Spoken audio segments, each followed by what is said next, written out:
अस्सलाम वालेकुम नाज़रीन, आप देख रहे हैं 7X न्यूज़। मैं हूं एहसन शहज़ाद।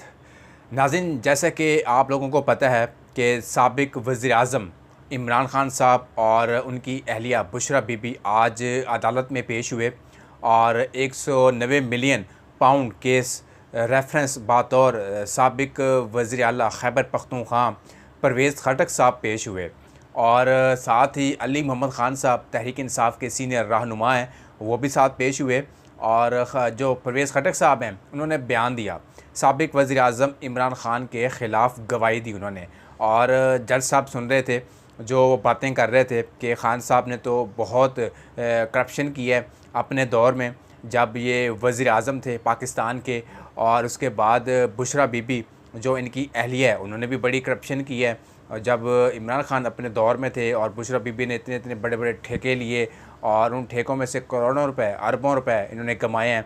तो अली मोहम्मद ख़ान साहब ये सारा कुछ सुन रहा था और उन्होंने कहा, अली मोहम्मद ख़ान साहब ने, कि ये आप जो बयान दे रहे हैं और ये जो गवाही दे रहे हैं जज साहब के सामने, अदालत के सामने, सब लोगों के सामने, क्या ये सच है, क्या ये झूठ है, आप साबित कर सकेंगे या नहीं कर सकेंगे। तो परवेज़ खटक साहब ख़ामोश हो गए वहाँ पे और साबिक़ वज़ीर-ए-आज़म इमरान ख़ान साहब भी हंस पड़े वहाँ पे और बुशरा बीबी भी हंस पड़ी कि परवेज़ खटक साहब को क्या हो गया है, क्या ये पागल हो गए हैं, क्या इनका दिमाग काम नहीं कर रहा, कि किसके कहने पे ऊपर ये सारा कुछ बयान दिया जा रहा है। तो बहरहाल उन्होंने बयान दिया, फिर जज साहब भी हंस पड़े कि ख़ान साहब आप क्या बयान दे रहे हैं। और परवेज़ खटक साहब को कहते हैं जज साहब कि आप क्या बयान दे रहे हैं, कोई सच्ची बात है तो वो बताएं आप। ये तो पुरानी बातें हो चुकी हैं, बार बार आप अदालत में आते हैं और गवाही दे के चले जाते हैं कि ख़ान साहब ने करप्शन की है, ख़ान साहब ने ये किया है, ख़ान साहब ने वो किया है। अगर कुछ किया है तो उसके कुछ सबूत हैं तो आप पेश करें, सबूत नहीं है तो आने का कोई फ़ायदा नहीं है। तो अली मोहम्मद ख़ान साहब कहते हैं कि तहरीक इंसाफ में जब साबिक़ वज़ीर आला खैबर पख्तूनख्वा परवेज़ खटक साहब जब आए तो इनकी पहचान नहीं थी। इनकी पहचान किसने बनाई? इनकी पहचान तहरीक इंसाफ ने बनाई। इसकी पहचान साबिक़ वज़ीर-ए-आज़म इमरान ख़ान साहब ने बनाई जब इसको खैबर पख्तूनख्वा का वज़ीर आला नामज़द किया गया था। उस टाइम इसको लोग जानते थे कि ख़ान साहब की वजह से जानते थे, इमरान ख़ान साहब की वजह से लोग जानते थे परवेज़ खटक साहब को।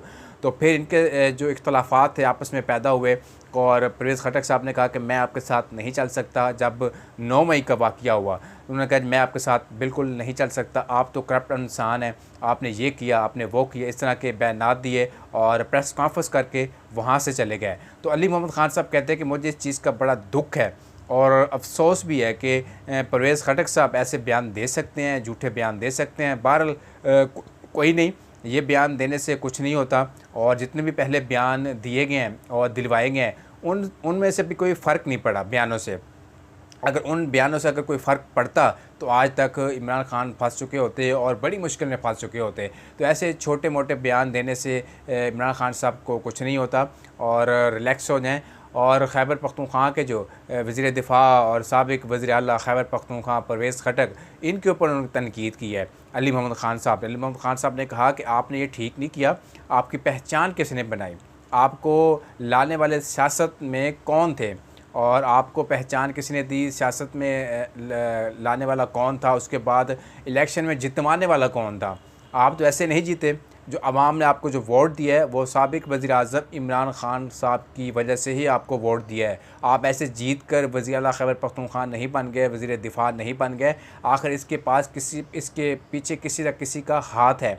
वो हाथ किसका है? वो हाथ इमरान ख़ान साहब का है, इमरान ख़ान साहब की पार्टी का है, इमरान ख़ान के साहब के जो लोग थे, अच्छे लोग थे, जो उनके क्लोज़ थे, उनके जो टाइगर थे, उनका हाथ है। आपका तो कोई रोल नहीं है इसमें कि आप अब कहें कि जी मैं तो इमरान ख़ान के अलावा मैं जीत जाऊँगा, इलेक्शन जीत जाऊँगा। आपने दावा किया था इलेक्शन जीतूँगा, तो आप इलेक्शन जीते हैं? बताएँ। आप इलेक्शन हार गए, पैसा लगाया, सारा कुछ लगाया, पार्टी भी बनाई और तहरीक इंसाफ के जो लोग थे उनको तोड़ने की कोशिश की आपने, तो आपसे कुछ नहीं हुआ। तो अब आप कहते हैं जी तोशा खाना में इतनी करप्शन की है और 190 मिलियन पाउंड में इतनी करप्शन की है, आपको शर्म आनी चाहिए। वो ऐसे अल्फाज उन्होंने अली मोहम्मद ख़ान साहब ने कहे और बड़ा दुख हुआ उनको ये बात सुनते हुए कि ऐसे बयान आप दे रहे हैं, इनको आपको शर्म आनी चाहिए। तो साबिक़ वज़ीर-ए-आज़म इमरान ख़ान साहब वहाँ पे हंस पड़े और बुशरा बीबी भी वहाँ पे हंस पड़ी कि ये परवेज़ खटक साहब को क्या हो गया, पागल हो गए हैं, ऐसे बयान दे रहे हैं। चलो कोई नहीं, कोई इशू नहीं है। ऐसे बयान चलते रहते हैं, ऐसे बयानों से कोई हकीकत नहीं है, ये सारे झूठे बयान हैं और इन बयानों से हम लोगों को कोई फ़र्क नहीं पड़ता। अगर फ़र्क पड़ता तो आज हमारे ऊपर और मुश्किल होती और फंस जाते हम लोग और मुश्किलात खड़ी हो जाती हमारे साथ। तो ऐसी कोई बात नहीं, ये मुश्किल वक्त है और मुश्किल वक्त कुछ दिनों का है और मुश्किल वक्त भी गुज़र जाएगा। जब हम अपने इक़्तिदार में आएंगे, अपनी हुकूमत में आएंगे, तब हम खैबर पख्तूनख्वा के साबिक़ वज़ीर आला थे परवेज़ खटक साहब, इनको बताएंगे कि सच क्या था और झूठ क्या था। अभी तो सब लोग बयान दे रहे हैं, इमरान खान साहब के ख़िलाफ़ गवाहियाँ दे रहे हैं कि खान साहब झूठे हैं, खान साहब ये हैं, वो हैं, करप्शन करते हैं, सारा कुछ करते हैं।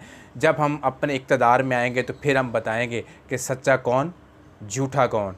तो ये खान साहब ने कहा कि मैं जिसके साथ भला करता हूँ वो मेरे साथ नाइंसाफ़ी करता है, मेरे साथ नहीं खड़ा होता, ख़ास तौर के ऊपर मुश्किल वक्त में। और मैंने देख लिया कि अब मेरे साथ कौन है कौन नहीं है, ये तो वक्त ही बताएगा। और नाज़रीन, ये मैंने आज की अपडेट आपसे मैंने शेयर की है और परवेज़ खटक साहब के हवाले से, अली मोहम्मद खान साहब के हवाले से और साबिक़ वज़ीर आज़म इमरान खान साहब के हवाले से और बुशरा बीबी के हवाले से। बुशरा बीबी ने यह भी कहा कोई इशू नहीं है, हम मुकाबला करेंगे। तो मुकाबला कर रहे हैं और देखना ये है कि मुकाबला ये कहाँ तक जाता है, जीत होती है या हार होती है। तो नाज़रीन, मुझे दीजिए इजाज़त।